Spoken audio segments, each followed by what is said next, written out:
සරණයි සොපින්නත් ඔබ සියලු දෙනාට සැමසිත සුවපත් කරන්නට ලෞතුරු ශ්‍රී සද්ධර්මය පුරා පැය 24 මුළුල්ලේම පින්වත් ඔබ වෙනුවෙන් ඒකාත්මික කරන බෞද්ධ රූපවාහිනියේ බාහිර පටකත කිරීමක් ලෙසින් නිකවැරටිය රස්නායකපුර නෙළුම්ගල තඹරගිරි පුරාණ විහාරස්ථානයේ සිට පටිගත කොට මේ පැයට නියමිත උතුම් සද්ධර්ම දේශනාව මෙලෙසින් ආරම්භ කිරීමටයි සූදානම් වන්නේ. සුපින්වත් ඔබ අප කෙරෙහි මෙත් සිතින් මෙම උතුම් සදහම් මණ්ඩපයේ වෙත ගෞරවයෙන් වැඩම කොට වදාළ පූජනීය කෝරළයාගම සරණතිස්ස පින්වත් ස්වාමින් වහන්සේව අපි සැම පළමු කොට සාදුනාද නංවා වන්දනා කරමු. සාදු සාදු සාදු. පින්වත්නි, මෙම උතුම් වූ සද්ධර්ම දේශනාව වෙනුවෙන් තම පින්බර සැදැහැති දායකත්වයෙන් කටයුතු කරනු ලබන්නේ කුරුණෑගල පදිංචි වයලට් විනීතා උපාසිකා මාතාව ඇතුළු පින්වත් පිරිස විසිනි. එසේනම් ඔබ අප කෙරෙහි මෙත් සිතින් මෙම උතුම් සද්ධර්ම දේශනාව ආරම්භ කිරීමට ගෞරවනීය ස්වාමින් වහන්සේට සාදුනාද නංවා ආරාධනා කරමු. අවසරයි ස්වාමින් වහන්ස. සාදු සාදු සාදු. සමන්තා චක්කවාලේසු අත්‍රා ගච්ඡන්තු දේවතා සද්ධම්මං මුනි රාජස්ස සුනන්තු සග්ග මොක්ඛදං ධම්මස්සවන කාලෝ අයං බදන්තා ධම්මස්සවන කාලෝ අයං බදන්තා ධම්මස්සවන කාලෝ අයං බදන්තා නමෝ තස්ස භගවතු අරහතු සබ්බ ධම්මේසු අප්පටිහත ඥානචාරස්ස දස බලධරස්ස චතු වේසාරජ්‍ය විසරදස්ස සබ්බ සත්තුත්තමස්ස ධම්මිස්සරස්ස ධම්මරාජස්ස ධම්මස්සාමිස්ස තථාගතස්ස සබ්බඤුනෝ සම්මා සම්බුද්දස්ස නමෝ තස්ස භගවතු අරහතු සබ්බ ධම්මේසු අප්පටිහත ඥානචාරස්ස දස බලධරස්ස චතු වේසාරජ්‍ය විසරදස්ස සබ්බ සත්තුත්තමස්ස ධම්මිස්සරස්ස ධම්මරාජස්ස ධම්මස්සාමිස්ස තථාගතස්ස සබ්බඤුනෝ සම්මා සම්බුද්දස්ස නමෝ තස්ස භගවතු අරහතු සබ්බ ධම්මේසු අප්පටිහත ඥානචාරස්ස දස බලධරස්ස චතු වේසාරජ්‍ය විසරදස්ස සබ්බ සත්තුත්තමස්ස ධම්මිස්සරස්ස ධම්මරාජස්ස ධම්මස්සාමිස්ස තථාගතස්ස සබ්බඤුනෝ සම්මා සම්බුද්දස්ස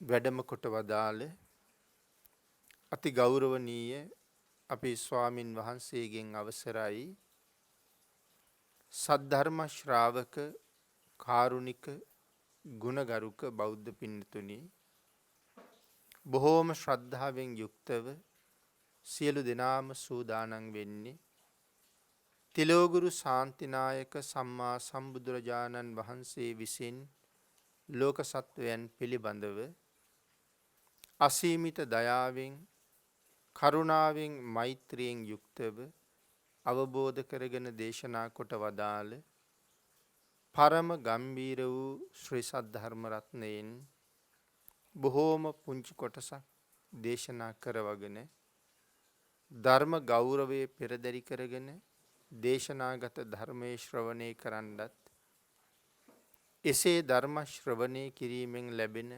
අවවාද අනුශාසනා තම තමන්ගේ ජීවිතවලට එකතු කරගෙන වඩාත් නිවැරදි මෙලව ජීවිතයක් සකස් කරගන්නත් නිවැරදි වුණ මෙලව ජීවිතයක් තුළින් සුගතිගාමී වූ පරලොව ආයිති භවයකින් සැනසෙන්නත් අවසානයේ ප්‍රාර්ථනා කරන බෝධියෙන් සැප සහිත ප්‍රතිපදාවකින් ඊටම ඉක්මන් භවයක උතුම් චතුරාර්ය සත්‍ය ධර්මය අවබෝධ කරගෙන මේ සංසාරයෙන් එතර වීමේ වාග්ය වාසනාව ලැබේවා කියන ප්‍රාර්ථනාව ඇතුවයි. ඒ උතුම් බලාපොරොත්තු ප්‍රාර්ථනාවන් එලෙසින්ම මුදුන්පත් කර ගැනීම සඳහා මේ උතුම් වූ සද්ධර්ම දානමය කුසල කර්මයත් සද්ධර්ම ශ්‍රවණානිසංසයත් ඒ වගේම තම තමන්ගේ ජීවිත කාලය තුල මෙතෙක් රැස් කරගත්ත සියලුම කුසල ධර්මයන්ගේ ආනිසංසත් හේතු වේවා කියලා ප්‍රාර්ථනා කරමු. පින්නතුනි අද ධර්ම දේශනාවේ මාතෘකාව හැටියට මම යොදා ගන්න කල්පනා කළේ ධම්මපද පාළියේ බාල කියන වර්ගයේ සඳහන් වෙනි 10 වෙනි ගාථා රත්නයේ මූලික කරගෙන මේ ධර්ම දේශනාව සිද්ධ කරන්න. අකුසලයේ මිහිරි විපාක නොදෙන තුරිය කියන කාරණාව විශේෂයෙන් මෙතන සිහිපත් කරලා තියෙනවා. පව මිහිරි විපාක නොදෙන තුරිය. භාග්‍යතුන් වහන්සේ මේ ගාථා රත්නයේ දේශනා කොට වදාළි උත්පලවන්නා රහත් මෙහෙණින් වහන්සේ නිසා. මදුවා මඤ්ඤති බාලු යාව පාපං නපච්චති යදාච පච්චති පාපං අත බාලු දුක්ඛං නිගච්ඡති. සරල තේරුම තමයි අකුසලයේ යම්තාක් කල් විපාක නොදෙන්නේද ඒතාක් කල් බාලයා එය මිහිරි කොට සලකන්නේය. අකුසලයේ යම්තාක් කාලයක් විපාක නොදී පවතිනවද ඒතාක් කාලයක් අකුසල් කරන්නා එය මිහිරි දෙයක් හැටියට සලකනවා. නමුත් විපාක දෙන්න ගත්ත දවසට ඔහුට තේරෙනවා එහි දරුණුකම කොයිතරම්ද කියලා. මෙවන් ගාථා රත්නයක් දේශනා කොට වදාළේ උත්පලවන්නා රහත් මෙහෙණින් වහන්සේ නිසා කියලා මම සඳහන් කළා. උත්පලවන්නා කියලා කියන්නේ අපේ ශාසනයේ සුවිශේෂී චරිතයක්. අග්‍ර ශ්‍රාවිකාවන්ගෙන් කෙනෙක්. සවැත් නුවර සිටු පවුලක තමයි අවසාන ජීවිතයේ ඉපදෙන්නේ. මේ මහා කල්ප ලක්ෂයකට පමණ කලින් ලෝකෙ පහළ වුණ පිව්මතුරා එහෙම නැත්නම් අපි කියනවා පදුමුත්තර සම්මා සම්බුදුරජාණන් වහන්සේගේ කාලේ පදුමුත්තර භාග්‍යතුන් වහන්සේ එක භික්ෂුණියකට අග්‍රස්ථානය ලැබලා දෙනවා දැකලා අනේ මටත් ලෞතුරා බුදුරජාණන් වහන්සේ නමක් ළඟ මෙවන් තානාන්තරයක් ලබන්න තිබුණොත් කියන කාරණාව හිතේ තබාගෙන තමයි භාග්‍යතුන් වහන්සේ උදෙසා මහා පූජාවල් සිද්ධ කරලා මේ කාරණාව මතක් කරන්නේ. ඉතින් පදුමුත්තර බුදුරජාණන් වහන්සේගෙන් ඒ සඳහා මනා වූ විවරණ ලබාගෙන එතන ඉඳලා මහා කල්ප ලක්ෂයක් මේ සංසාරේ බොහෝ පින්කම් කළා. බොහෝ පින්කම් කර කර වැඩි වැඩියෙන් දෙව්ලොව උපදිමින් මනුලව පාරමිතා සම්පූර්ණ කරමින් සුගතියේ ඉඳලා පාරමිතාවත් මනුලොවදී පූර්ණේ කරලා සුගතියේ ඉපදිලා බොහෝ කල් සුගති සංඛ්‍යාත දේව සැප විඳලා අපේ බුදුරජාණන් වහන්සේගේ කාලේ සවැත් නුවර එක්තරා සිටු පවුලක දුවක් වෙලා ඉපදුනා. ඒ ඉපදින කාලේ බොහෝම ලස්සන මනා වූ චවි වර්ණයක් තිබුණා. ඒ පසේ බුදුරජාණන් වහන්සේ නමකට නිල් මානෙල් මල් පූජා කරලා කරපු ප්‍රාර්ථනාවක්.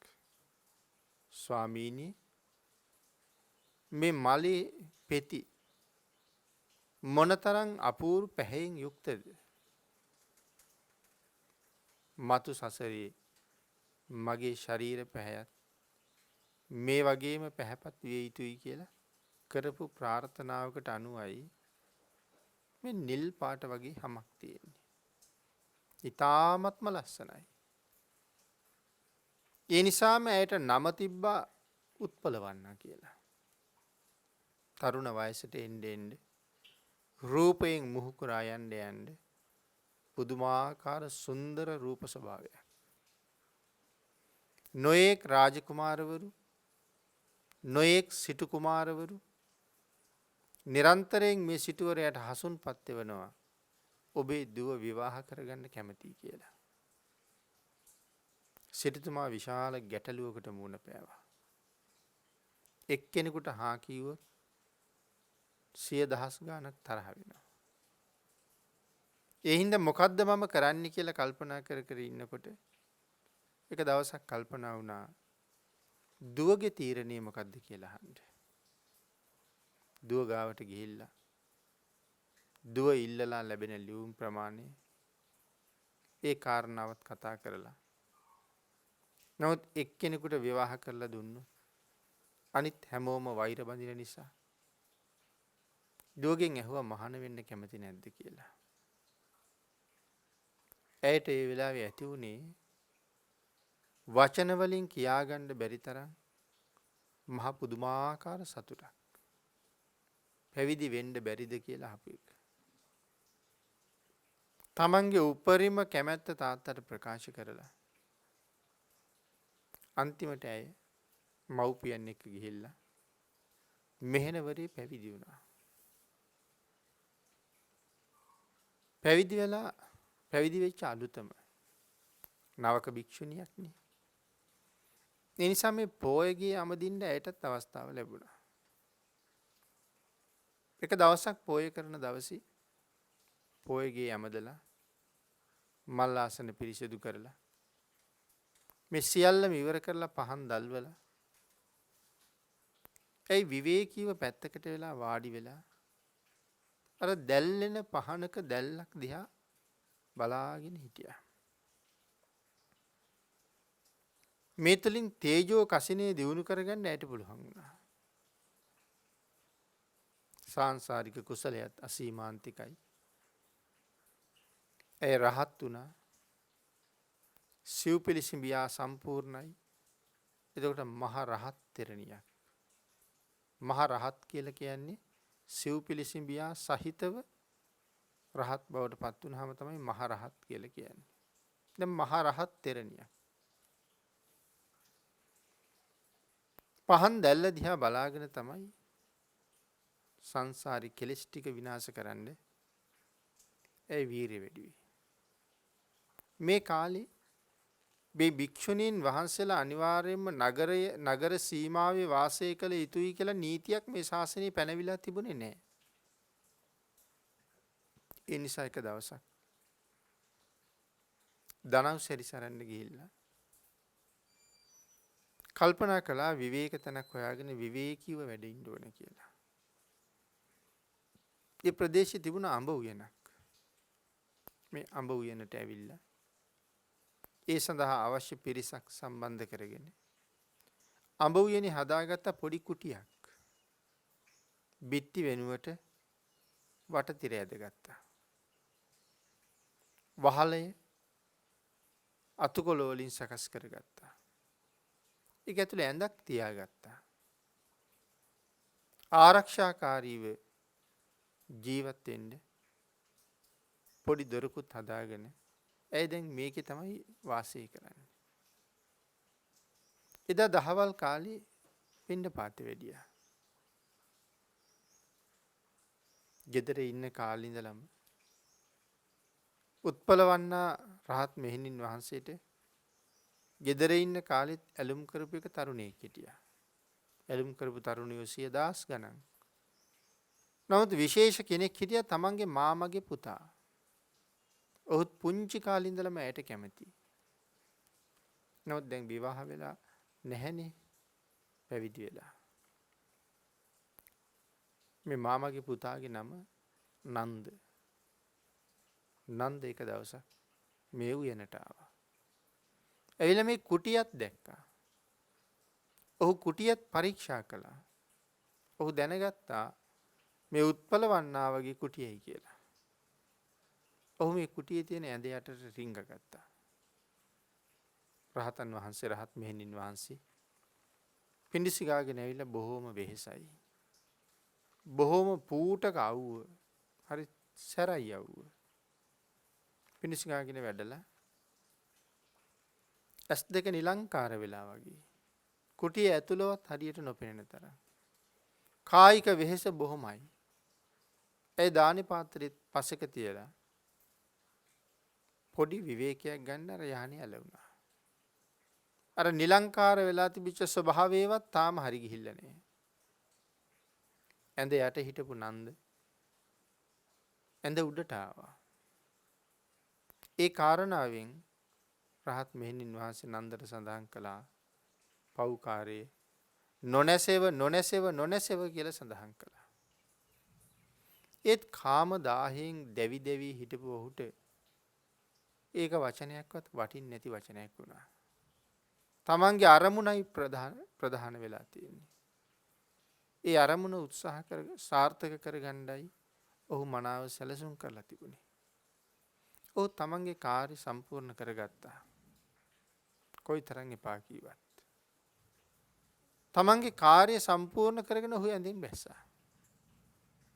බැහැලා ඇඳ ළඟ හිටගත්තා. හැබැයි තව මොහොතක් ගත වෙන්න ඉඩ දුන්නේ නැහැ. අවීචියෙන් නැගිච්ච ගිනිදැල් ඔහු අවීචිය දක්වාම අරගෙන ගියා. ඉතින් අති දීර්ඝ කාලීන දුකක්. දුකක් කියලා කියන්නේ වචනයෙන් විස්තර කරන්න බැරි තරම් දුකක්. අවීචියේ දුක කියලා කියහම ප්‍රමාණයක් කරන්න කෙනෙක් නැහැ.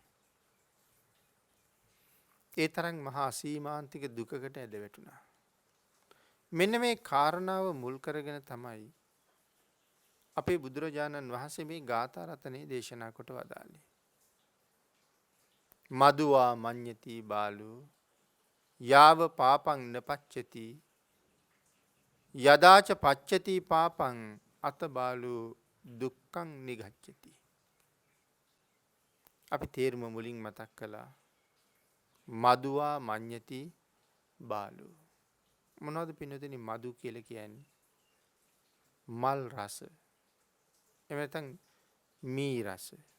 මී පැණි. මේ වගේ දේවල් වලට තමයි මේ මදු කියලා කියන්නේ. මදුවා මඤ්ඤති. පින්නතනි මඤ්ඤති කියලා කියන්නේ හරියට නිකන් බාලයට අකුසලයේ කරන වෙලාවට ඒක දැනෙන්නේ ඊටා මිහිරි පැණි වර්ගයක් වගේ. මී පැණි වගේ. හරීම මිහිරි අකුසලයේ. විශේෂයෙන් මෙතන සඳහන් කරනවා මේ අනුවන පුද්ගලයා තමන් සිද්ධ කරන පවිතු ක්‍රියාවන් ඒ පවිතු සිතුවිලි ඉෂ්ට කරගත්තොත්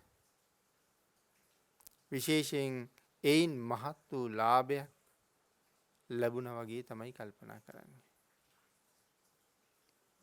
අකුසලයේ සම්පූර්ණ කරගෙන ලාභයක් ලැබුවා වගේ තමයි කල්පනා කරන්නේ. ඒ නිසා සඳහන් කළා අකුසලයේ සුළු වුණත් අකුසලයේම තමයි. අකුසල් කරන හැම කෙනෙක්ම ඒ අකුසලයේ යෙදෙන්නේ බොහොම සතුටින්. අසතුටින් අකුසල් කරන අය බොහොම අඩුයි. හැමෝම සතුටින් අකුසල් කරන්නේ. අකුසලයේ කරලා හරි ජයග්‍රාහී පුද්ගලිකයෝ වගේ නැගී හිටින්නේ. අපිටත් එහෙමයි. අපි කාටත් එහෙමයි. මේ ලෝකේ කී දෙනෙක් කයින් අකුසල් කරනවද? නමුත් ඒ කායික වැරදි කරන අය කොයිතරම් සතුටින්ද ඒක කරන්නේ? මොනතරම් ජයග්‍රාහී ලීලාවෙන්ද ඒක කරන්නේ? කොයිතරම් උනන්දුද අකුසලයේ සඳහා? පිනට දහමට යෙදෙන්නේ නැති කෙනෙක්. පිනට දහමට එවන් කටයුතු වලට වෙලාව නැති කෙනෙක්. අකුසල් කටයුතු සඳහා ඕන තරම් වෙලාව වෙන් කරගන්නවා. අකුසලයට යොමු වීම සඳහා ඕනෑම කාලයක් අවදි වෙලා ඉන්නවා. අකුසලයේ වෙනුවෙන් සාපිපාසාවෙන් උනත් ඉන්න අය ඕන තරම් ඉන්නවා. සිල් ගන්න ගියහම බඩගින්න දරන්න බෑ. ගුණ පුරන්න ගියහම පින්කම් කරන්න ගියහම බඩගින්න ඉවසන්න බෑ කියලා කියන අය පව්කම් කරන්න ගියහම තුන් වේලම වුණත් බඩගින්නේ ඉන්නවා. තමන්ගේ අරමුණ මුදුන්පත් වෙනකන්. එතකොට බොහෝම සතුටින් කරන අකුසල කර්ම. එකයි මේ මදුවා මී වගේ ප්‍රාණඝාත කරනකොට එහෙමයි. හොරකම් කරනකොට එහෙමයි. වැරදි කාම සේවනයේ යෙදෙනකොට එහෙමයි. මේ කාරණා සඳහා කොච්චර කැප වෙනවද? මේ දේවල් කරන්න කොයිතරම් සැලසුම් හදනවද? ඒ සැලසුම් මොනතරම් සූක්ෂමයිද? කවදාවත් නැති නුවණක් එතකොට පහළ වෙනවා මේ දේවල් කරන්න. මනාව සැලසුම් කරලා හරියටම අකුසලයේ සම්පූර්ණ කරගන්නවා. අන් ඒක නිසා සඳහන් කළා සුළු නමුදු වරද කරනකොට ඒක හරි මිහිරි විපාකයි කියලා තමයි කල්පනා කරන්නේ. නමුත් අකුසලයේ මිහිරි වගේ දැනුණට අකුසලයේ තුල මිහිරි බවක් නැහැ. ඊටාම අමිහිරි අත්දැකීම් තමයි අකුසල් නිසා සංසාරේ අපිට විඳින්න සිද්ධ වෙන්නේ. ඒ නිසා භාග්‍යතුන් වහන්සේ දේශනා කරනවා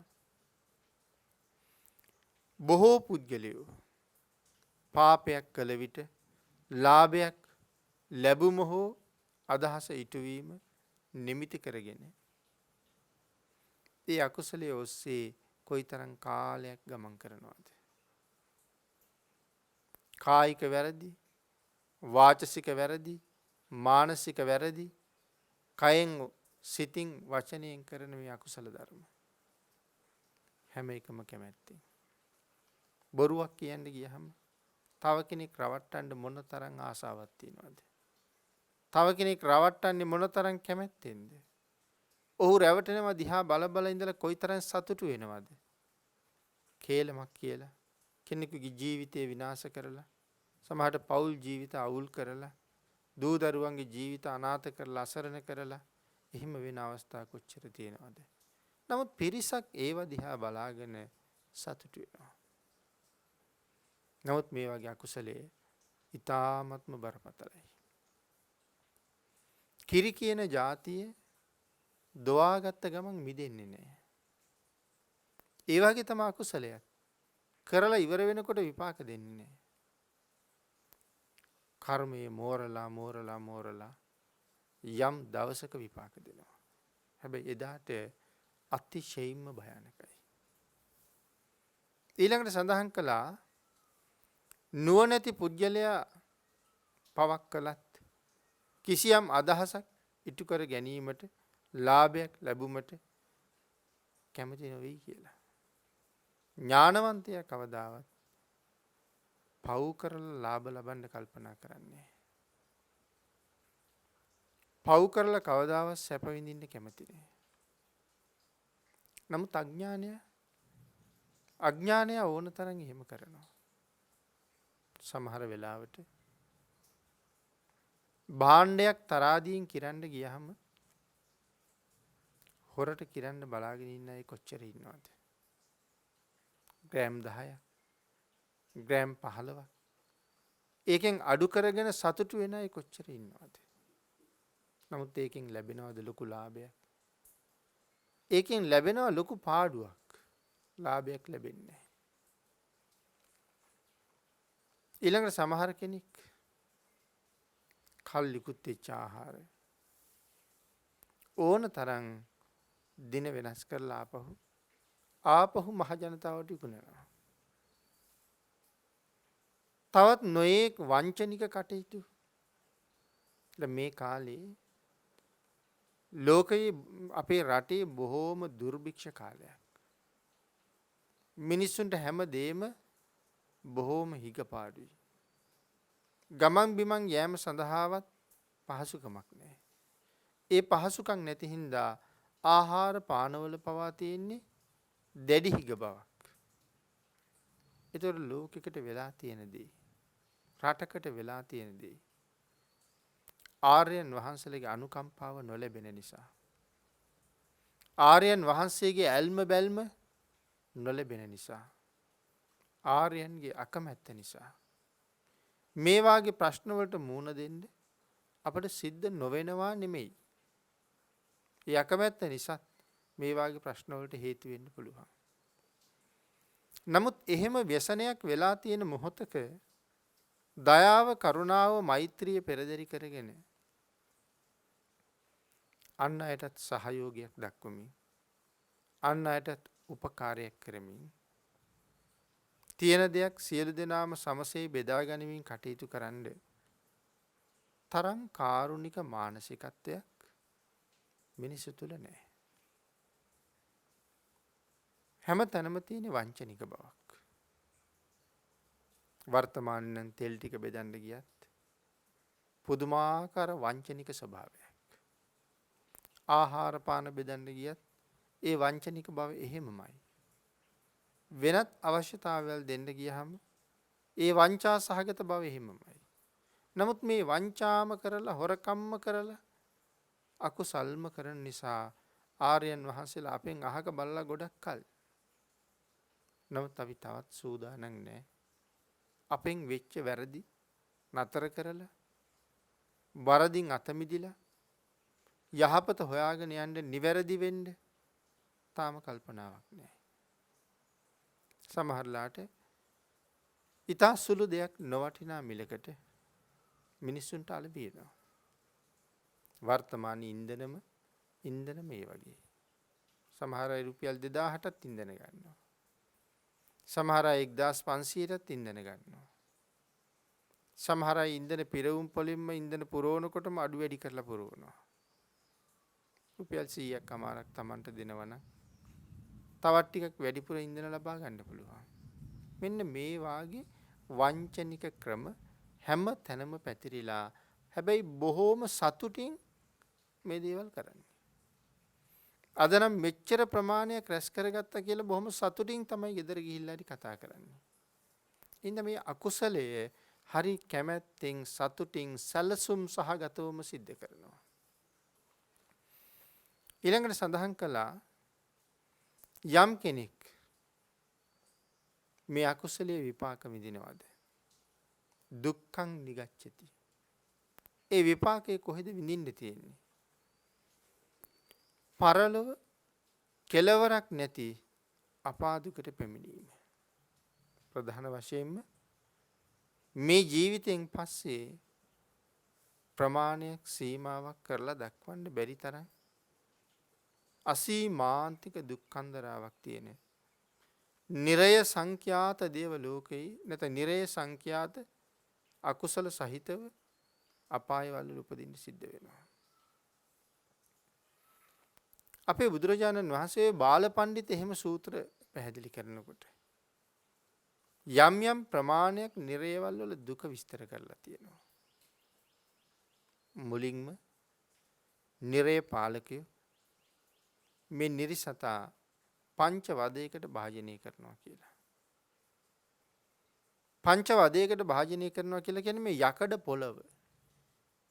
නිරේ හැදිලා තියෙන යකඩින් කියලා ධර්මයේ විශේෂයෙන් සඳහන් කරනවා ඒක. යකඩ පොළවක් තියෙනවා, බිත්ති 4ක් තියෙනවා, යකඩ පියනක් තියෙනවා. ඒ පියනෙන් වහලා තියෙන්නේ. යදුන් ගණන් විශාලයි මේ නිරේවල්. තනි කරම ගිනි අරගෙන ගිරියාගෙන අඹ දළුවාගේ රතු පාටයි. ආන්ගේ යකඩ පොළොවේ බිම දාලා දුන් දදා පිලිස්සෙනකොට අත් දෙක එකට එකතු කරලා ගිනිගත්ත යවුල් පහරක් එල්ල කරනවා.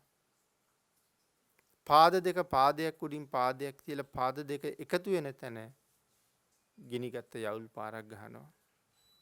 පපුව මැද්දෙන් තවත් එක යවුලක් යකඩ පොළොවේ ඇනෙනකම්ම ඒ යවුල පපුව හරහා ඇතුල් කරනවා. පස් පොලකින් යකඩ පළුවේ බැඳලා අවුරුදු 1000 ගණන් විඳිනවා. අපට මේ ගිනි අඟුරක් පෑගුණත් දරා ගන්න බැරි තරම් දුකයි.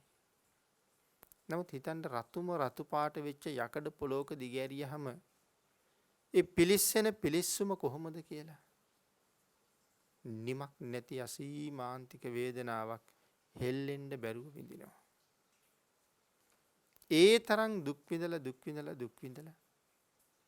ඊට පස්සේ යමපල්ලන් විසින් පොරව ගෙනල්ලා පලනවා. වෑය ගෙනල්ලා රහිනවා. අනුකම්පාව කොහෙද? සොල්දොර ගේක ඵලයක් තරම් විශාලයි පොරෝතලය කියලා සඳහන් කරන්නේ. ඒ තරම් ලොකුයි පොරෝතලය. මොකද නිරිසත්තුත් නිරේ ඉපදුනහම ගව් 3ක් විතරවත් ලොකුයි කියලානේ කියන්නේ. විශාල ශරීරය. හැබැයි ඊටාම සියුම් ශරීර කියලා සඳහන් කරනවා මල් පෙත්තකින් පහර දුන්නොත් කුඩු වෙන්න තරම් සියුම් කියලා. නමුත් මේ නිරේ පාලකයෝ අර තරම් විශාල පොරෝ තලය ගෙනල්ලා පලනවා. ඒ තරම්ම විශාල වෑය ගෙනල්ලා රහිනවා. ඉතින් කාලාන්තරයක් තිස්සේ මේ දුක විඳිනවා. ක්‍රමානුකූලව විඳවලා ඔවුන් යම් දවසක නිරෙන් නිදහස් වුණොත් තිරිසන් ලෝකෙ උපදිනවා. තිරිසන්ව ඉතින් කොහොමත් ආපහු සැරයක් යන්නේ නිරේටනේ. මොකද අපි දෙන පිනක් ගන්නත් බෑ. ඒගොල්ලෝ පින් කරන්නෙත් නෑ. ඊටාම කලාතුරකින් පොඩි පිරිසක් ඉන්න පුළුවන් පිනට යොමු වෙච්ච. මේකෙන් තිරිසන් අය. අපේ ශාසනයෙම තිරිසන් සත්තු දෙන්නෙක් තුන් දෙනෙක් තමයි සුගතියට ගිහිල්ලා තියෙන්නේ. ඒ වගේ සුළු ප්‍රමාණයක්. එඳ මේ තිරිසනුන්ට කිසිම ආකාරයකින් කුසල් කරන්නත් බෑ. අපි අනුමෝදන් කරන පින් ගන්නත් බෑ. අන්ත අසරණ දුක්ඛිත ජීවිතය. ප්‍රේතයන්ගේ ජීවිතය ඊට වඩා හොඳයි. මොකද ප්‍රේතයන්ට ආපහු පින් අරගන්නත් පුළුවන්, පින් අරගෙන සුවපත් වෙන්නත් පුළුවන්. නමුත් මේ නිරේ කාලාන්තරයක් මේ රහින කපන කොටන තැන ඉඳලා මේ අය ආපහු සැරයක් මේ තිරිසන් ලෝකවලත් අසීමාන්තික දුක් විඳලා මනුස්ස ලෝකවල ඇවිල්ලා ඉපදුනත් හරීම දුප්පත් ජීවිතය. තිරිසන් වෙලා ඉපදිලත් මැරිලා යන්නේ නිරේට. ඒ ප්‍රාණඝාත කරනවනේ තිරිසන් හරියට. අකුසල්ම රැස් කරනවා. මේ සියල්ලම ගෙවලා මනුස්ස ලෝකෙට ආවොත් මොනවා වෙයිද? සඳහන් කරනවා ඊ타ත්ම දිලිඳු කුලවල ඉපදෙනවා කියලා. ඒ කියන්නේ වේල කෑමට නැති තරම් දුප්පත් තැන්වල තමයි උපදින්නේ. එහෙම ඉපදිලා මේ ලෝක වශයෙන් පුදුම විදිහට දුක් විඳිනවා. ඊට පස්සේ ජීවිතේ ගැට ගහගන්න කියලා ආයෙත් බොහෝම අකුසල් කරන්න පටන් ගන්නවා. කෙනෙක් මාළු අල්ලන්න පටන් ගන්නවා. තව කෙනෙක් දඩේමේ යනවා. තව කෙනෙක් තවත් නොයෙක් අකුසල කර්ම වල යෙදෙනවා. මේ වාගේ ජීවත් වීමේ අරගලය වෙනුවෙන් බොහෝසේ දුක් විඳින්න සිද්ධ වෙනවා. එහෙම දුක් විඳලා ජීවත් වෙන්න උනහම ඒගොල්ලෝ හැම වෙලාවෙම පහසුවෙන් ජීවත් වෙන ක්‍රම තමයි හොයන්නේ. ඒ කියන්නේ හොරකම් කරන්නේ. හරි පහසුයිනේ හොරකම් කරන අය. හොරකම් කරන එක තව කෙනෙක් දුක් විඳලා මහන්සි වෙලා හොයා සපයාගත්ත වස්තුව කෝටි ගාණක් නම් එක පාර අරන් ගියහම හොරෙන් මම නිකන් කෝටි ගානක වස්තුවක උරුමකාරයෙක් වෙනවනේ. ලේසියෙන් ධනවත් වෙන්න පුළුවන්. නමුත් ඒ ධනවත් වුණා වගේ තමයි ඒකේ විපාකය විඳවන්න ගියාම මේ සංසාරේ මොනතරම් බිහිසුණුද කියන කාරණාව. ඊළඟට සඳහන් කළේ මෙලොව පරලොව කෙලවරක් නැතුව අපා දුකට පැමිණීමය.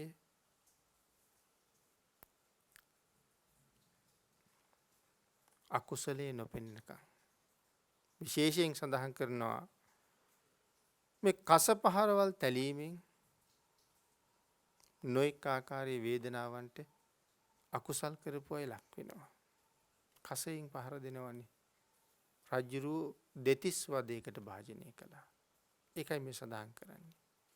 වැරදිකාරයෙක් අහුවුණාම රජ්ජුරුව වද 32ක් දෙනවා. අපි ඉස්සර ඉඳලා අහලා තියෙනවා දෙතිස් වදේ කියලා. ඊටාම භයානක දඬුවම්. මුල්ම එක තමයි කසෙන් තලනවා කියන්නේ. ඉතින් සඳහන් කරනවා මේ අපිට කස පහර වෙදිලා නැහැනේ. මේ කසෙන් පහර දුන්නාම හැම ගැලවිලා කසේට එනවා. 3-4 පාර ගහනකොට මස් පාවා ගැලවෙනවා. මේ කසෙන් පහර දෙනවා කියලා කියන්නේ ඒ වගේ දරුණු දඬුවමක්. ඉතින් කසෙන් තල්ලා වේදනාවට පත් කරලා දුකට භාජනය කරලා ඒ සමාහයට මරණයට පත් වෙලා නිරේම උපදිනවා. ආපහු සැරයක් නිරේ උපදිනවා. නමුත් අර දෙතිස් වදයට භාජනය කරනකොට රජුරුව එක කනක් කපනවා. එහෙම කනක් කපලා සමාජයට යවහම ඔහුට ගැහුවට වඩා ලොකු දඬුවමක් හම්බ වෙනවා. ඒ දකින මිනිස්සු දන්නවා කන කපලා තියෙන හොරෙක් හින්දා. ඉතින් තමන් ළඟ තියෙන දේවල් පවා පරිස්සම් කරගන්නවා හොරෙක් ඇවිල්ලා කියලා. අර පුජ්‍යලයා දැන් මේ වරදින් දඬුවමින් පස්සේ පව් කරන්නෙම නෑ වෙන්න පුළුවන්. නමුත් තවත් සෑහෙන කාලයක් යනකම් මේ හොරෙක් කියන වචනේ තමන් වෙනුවෙන් කතා වෙනවා. එන රජුරු කනක් කපනවා. කන් දෙකම කපනවා. කන් දෙකයි නහයයි කපනවා. ඒතර මූණ කොයිතරම් අවලස්ස නැද්ද? සමහරලාට නැවත වතාවක් මේ අත් දෙකේ සම්පූර්ණයෙන්ම රෙදි කෑලි උත ඒ රෙදි කෑලි මනාව තෙල් වලින් පොඟවලා ඒ රෙදි වලට ගිනි තියෙනවා. හැම පිච්චිලා, මස පිච්චිලා, සමහර වෙලාවට ඇටකෝටු පවා පිච්චිලා අර සුවඳ කූරකින් අලු වැටෙනවා වගේ අලු කැඩි කැඩි වැටෙනවා. නමුත් උරපත්ත ගාවටම පිලිස්සුණත් කවදාවත් මිනිහෙක් මැරෙන්නේ නැහනේ. එතෙන්ට පිලිස්සුණා කියලා උරපත්ත ගාවට එනකම් පිලිස්සුණා කියලා මැරෙන්නේ නැහැ. නමුත් උරපත්ත ගාවට එනකම් පිලිස්සෙනකම් කොහොමද ඉවසන්නේ කියන කාරණාව තමයි ඊළඟට තියෙන ලොකුම ප්‍රශ්නේ. නමුත් පව් කරන කාලේ මේ තරම් දුක් විඳින්න වෙයි කියලා කවදාවත් හිතුවේ නැහැ. ඊළඟට සඳහන් කරනවා රජුරෝ තව දඬුවමක් දෙනවා මේ බොරළු දමන කියලා. බොරළු ගෙනල්ලා හිස් කබල උඩ දාලා හක් ගෙඩියක් වගේ සුදු පාට වෙනකන් හිස් කබල බොරළු වලින් මදින්න ඕනේ. ඒක සාමාන්‍ය කෙනෙකුට කරන්න බැරි වැඩක්. නමුත් මනාව හිර කරලා යම් තැනක අල්ලගෙන බැඳගෙන ඒ වාගේ දේවල් කරන්න ඕන තරම් ක්‍රමවේද තව තියෙන්න ඇති. ඒ නිසා බොරළු දමන. ඔලු කට්ට පෑදිලා හක් ගෙඩියක් වගේ සුදු වෙනකම් බොරළු දාලා අතුල්ලනවා. ඊළඟට සඳහන් කළා රජුරු මේ පුජ්‍යලයාගේ කට හොඳට විවෘත කරවලා අනු පියාගන්න බැරි වෙන්න කිසියම් ආධාරකයක් දත් ඇන්ද උඩ තියලා කට පියන්න බැරි වුණාම පහනක් දැල්වලා ඇතුලෙන් තියනවා කියලා. කට ඇතුලෙන් පහනක් දැල්වලා තියනවා. නිකන් හිතන්නේ වේදනාව කොහොම විඳිනවද කියලා. අපි සාමාන්‍යයෙන් පහනක් දැල්වලා අඩි දෙකක් එකහමාරක් දෙකක් උඩින් අත ඇල්ලුවත් මේ ගින්දරෙන් රත් වෙච්ච වාතය අර දැල්ලත් එක්ක උඩට එනවා. ඒතර ඒක පුදුම විදිහේ වේදනාවක් ඒ වාතයේ.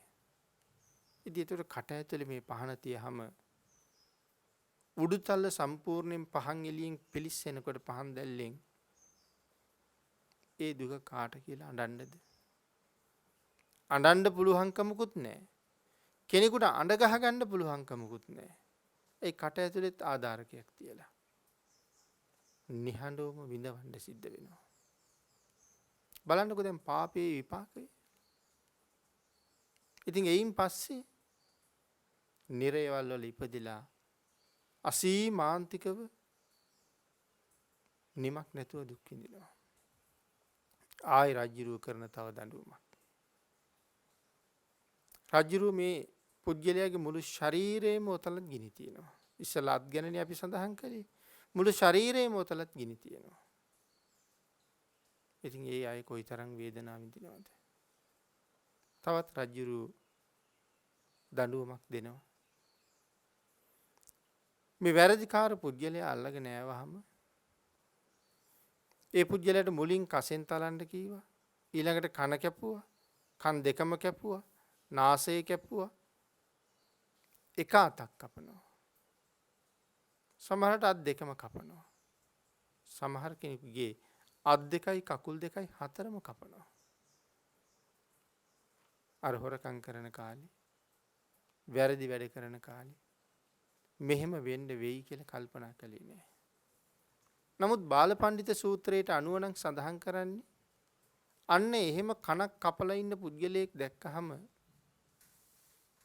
වැරදි කාර්යයට නිතර හිතෙනවලු අනේ කවදා හරි දවසක රජුරවන්ට මමත් අහු වුණොත් මටත් මේ වාගේ දෙයක් කරයි නේද කියලා. ඒ හින්දා ඔහුට සිද්ධ වෙනවා හැම කල්හිම සමාජයෙන් වසන් වෙලා ජීවත් වෙන්න. ඒ රජුරවන්ට අහු වුණොත් මටත් මෙහෙම කරයි නේද? එන්න වසන් වෙලා ජීවත් වෙන්න සිද්ධ වෙනවා. හැම වෙලාවෙම හැම කල්හිම සැඟවි තමයි ජීවත් වෙන්නේ. නමුත් එහෙම වැරදි කරපු නැති කෙනෙකුට වරද නොකළ කෙනාට වැරදි කාර්යයට දීලා තියෙන දඬුවම් දැක්කහම කවදාවත් බය හිතෙන්නේ නැහනේ. මටත් ඔහොම වෙයි කියලා. මොකද ਸਰුව සම්පූර්ණයෙන් තමන් නිවැරදි කියන කාරණාව තමන් හොඳට දන්නවා. තවත් කරුණක් තමයි පින්නතුනි. ලෝකයා ඉදිරියේ හැමදාම අපිට නිවැරදි කියන්න බෑනේ. මන් දන්නවනම් මන් නිවැරදි කියලා. ඒක තමයි මේ ලෝකේ මට තියෙන වටිනාම දේ.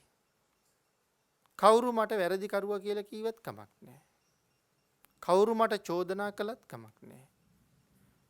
මම දන්නවනම් මේ චෝදනාව අහන්න තරම් තැනක නෙමෙයි මම ඉන්නේ.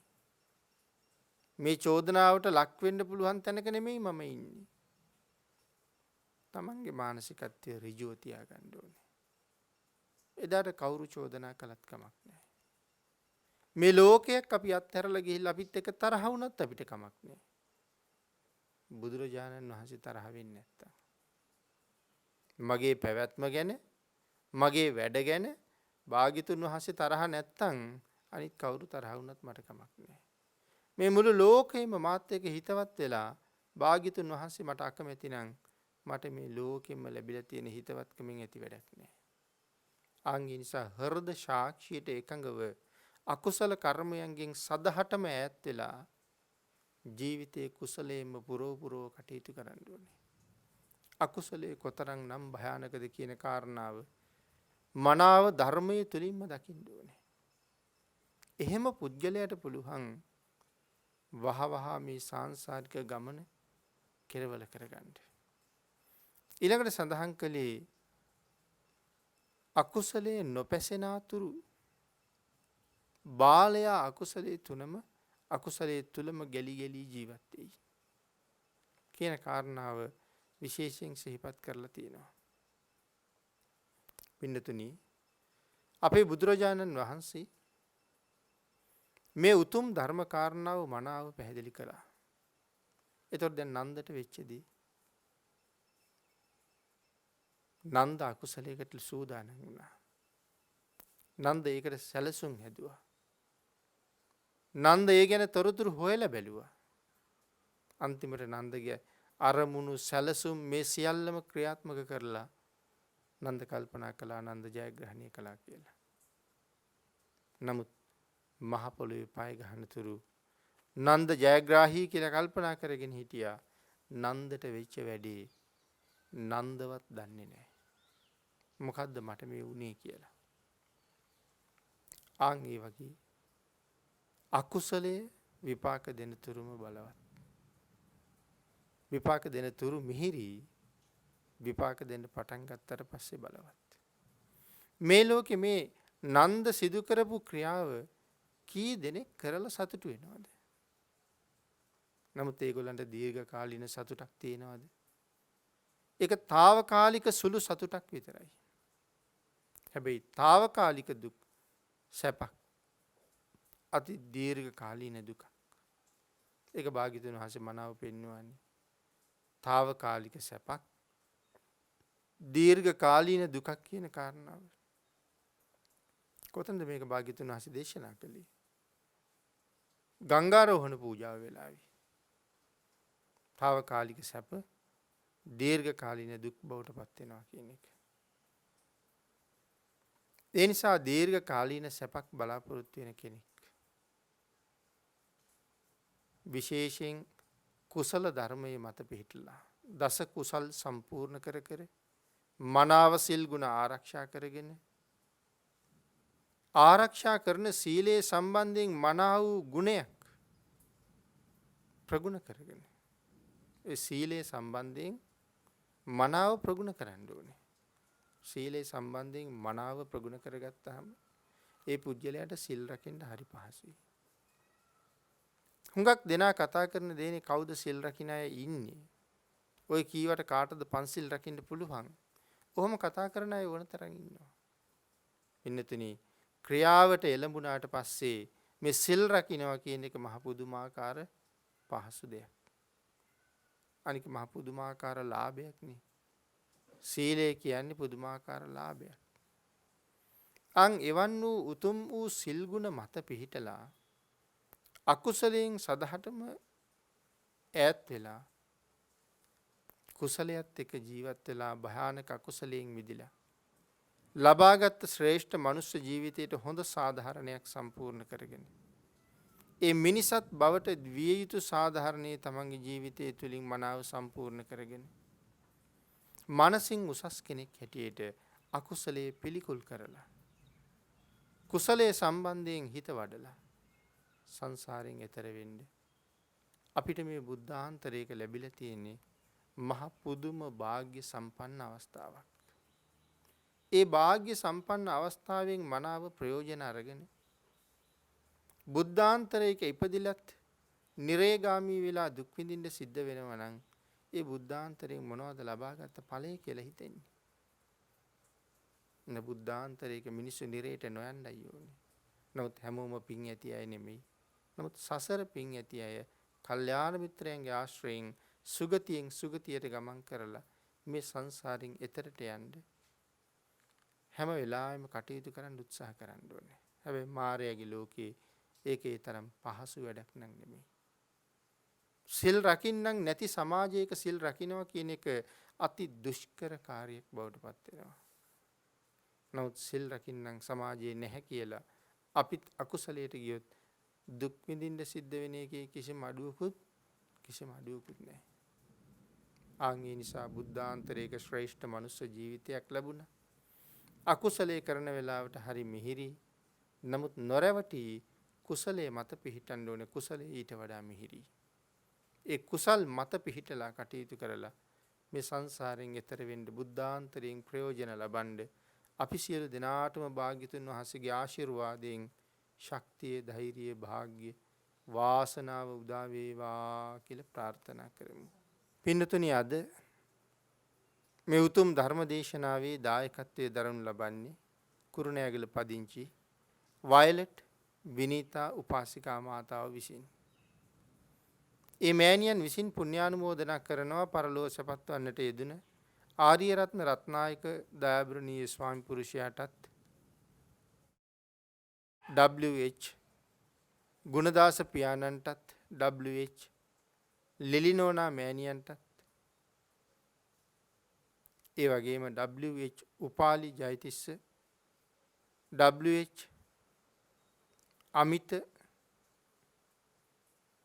අමිත ඉන්ද්‍රලාල් සොහොයුරාටත්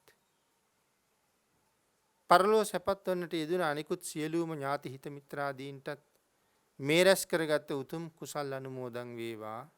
අද දවසේ උපන්දිනය සිහිපත් කරන සොනිල් රංජිත් ද සිල්වා, සුචල භද්‍රජී යන මේ පින්නතුන් දෙපළට උතුම් තුනුරුවන්ගේ ආශිර්වාදයෙන් නිදුක් නිරෝගී චිරජීවනයේ ප්‍රාර්ථනා කිරීමත්, තමන් විසින් පුණ්‍යානුමෝදනා කළ සියලු දෙනාටම මේ පින් අනුමෝදන් කරලා ආශිර්වාද කළ සියලු දෙනාටම රත්නත්‍රයේ ආශිර්වාදයේ ප්‍රාර්ථනා කරලා ඊ타ම ඉක්මන් භවයක ඊ타මත්ම කෙටි කාලයකින් සැප සහිත ප්‍රතිපදාවකින් උතුම් අමා මහ නිවනින් සැනසීම ලබා ගැනීම සඳහා සියලු දෙනාටම මේ කුසල ධර්මයන් හේතු වාසනා වේවා කියලා ප්‍රාර්ථනා කරමු.